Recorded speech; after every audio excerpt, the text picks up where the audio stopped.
ReefDudes is sponsored by Ecotech Marine and Bulk Reef Supply. Today we're talking coral and coral placement.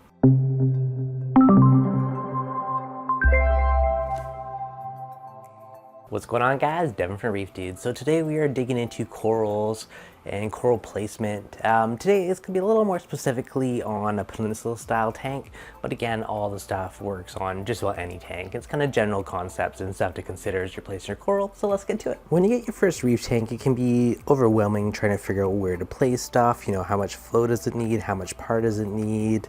What stuff can be aside it? What can touch? And these are all considerations that you kind of need to have in mind as you're placing your corals in your tank. And there's also going to be a point where you got to consider if a coral's not happy, you got to be okay to move it, and every once in a while that has to happen. Now, as a general concept, acros or the branching SPS, these are all the guys with the big sticks everywhere, and they generally like more flow. Then we'll come down to stuff like torches and Euphilia, where they're kind of in the middle for flow, and zoas, plate corals, different ones, they're definitely the more low flow end of things.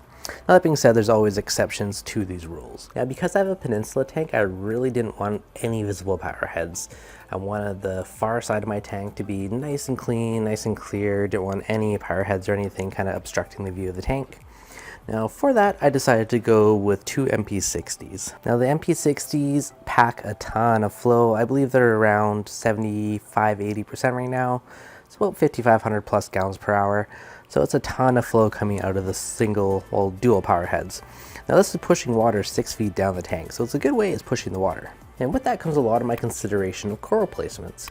If we take a look at my rock, it does start a little higher up and it kind of teeters down as we go across the tank. And on the top side, all the stuff that's closer to light is a lot of my sticks and my acros. And if you look at the bottom of the tank, then I'll have more stuff like Bernardiporas, zoas, gonioporas, and whatnot near the bottom of the sand bed.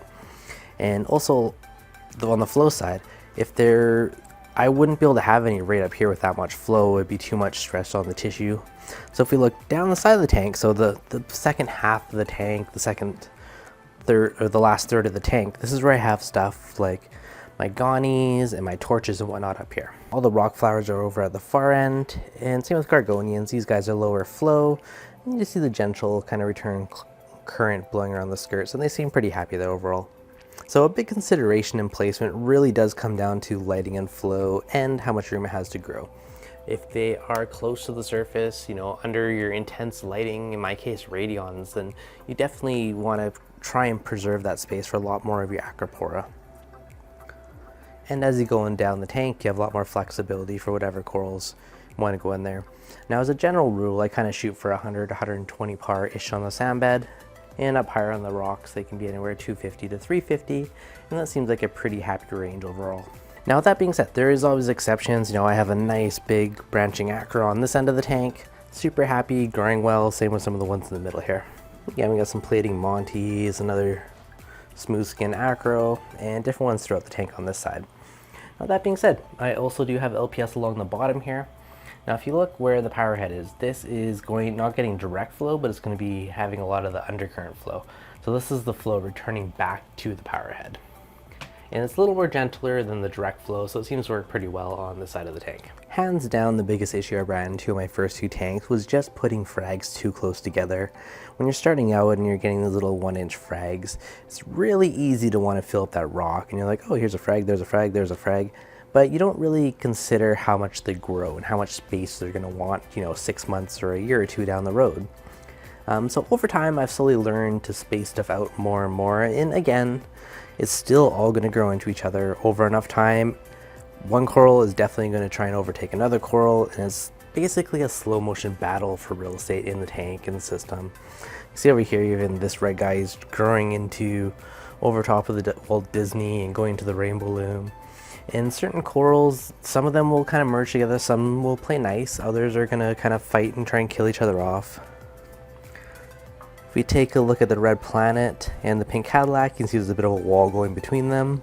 You go a little more over, and that flame tip Goni has been staying in the edge of the red planet. It was white and starting to grow back a bit. Similar thing here, this Monty is starting to grow and kind of have a little bit of a battle with the rainbow loom above it.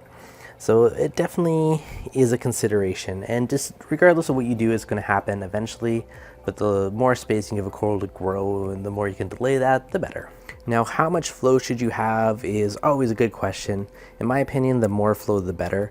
Flow is extremely important for corals. It helps bring the good stuff to it. It helps take the bad stuff away. And it is basically the lifeblood of how a coral is going to thrive. Now, I honestly would just say throw as much flow at the corals as you can without it seeing any recession. Now this one would be a prime example of kind of what you can see as tissue recession.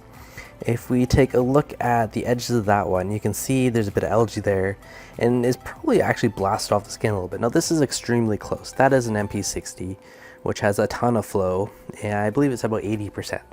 So it is just blasting that side there. But it's still growing, and all the coral growing away from it is super happy. So it definitely will influence the growth of it, and it is a consideration of where you place stuff. And it would actually be wise to actually build your aquascape around where all your power heads are if you're going for that maximum flow. Now on the back wall here, it's looking super cool. I got the rainbow loon growing up it. I do wonder if eventually I'm going to regret it once it gets closer to the overflow teeth, but for now, it is pretty cool seeing agros branching out of the wall. Same thing, we got the encrusting Monty on there. I also noticed I have some utter chaos starting to grow on there now, so it'll look pretty cool when it's a rainbow. But again, I may regret it one day once they're too close to the power head or they're too close to the overflow teeth, and it's going to be a lot more maintenance to kind of whack that back. Green Slimer is starting to win or encrust over top of the blue stag. Then we got other ones like this guy where it kind of looks like the Millie is taking the brunt of that one. So in this case, where I start to see it white and dying off, I think I might just frag off that little branch and move into the other tank and kind of start that coral off in there.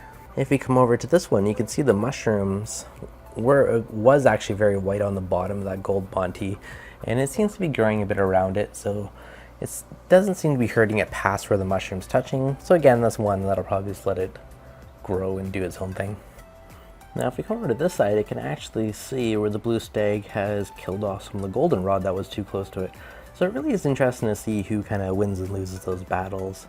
Now if I was someone that actually cared about selling frags and that type of stuff, I would probably be fragging off stuff that was too close and never really letting it touch. But again, I'm kind of down with the all natural look and see how things progress in this tank. If we look in between the branches there, you can almost see the green slimer starting to grow over top of that deep water acro. And over here, these guys are kind of encrusting, they're doing their own thing. There's not too much going on the warfare front. Now, an interesting question I had on the other day on my live stream was there any corals that I regretted adding to my tank? And there's definitely a couple there. And one of them would be this green kind of minty zoa, because this one tends to take over quite a bit. I don't even fully remember adding it. It must have came in on something, but this used to be all utter chaos. You can see the odd head poking through, and the rest of it is just a mountain of those little minty green zoas. Same with over here, they're randomly sprouting up in the tank, and even in there you see one hiding in the back. And recently I saw a head sitting up on top of my zoa island, which is now a few heads, so that one definitely does grow a little too fast, so I think I might hit that with some F-Aptasia and see if I can kill them off and tone that back a bit. Now the other one I would say is probably the Bernardipora. I think it's a super cool coral, but I regret putting it on this rock. It looks like little sunflowers or little daisies. Like, it's really pretty, but it is definitely aggressive and it will kill off other stuff it's touching. Again, you can see all the zoas around it have been receded back as it grows up and tries to kind of steal that territory. So super cool coral, but again, I would only keep that one on an island. It doesn't seem to have rogue polyps going around like the zoas, but the little piece that I did put on top of like an old skeleton has completely taken it over, and it does make a nice little garden. Now the other consideration for placement is the growth of the coral. There is some coral like effluents that will kind of plate out, and when that happens you're essentially shading that space for all the corals underneath it.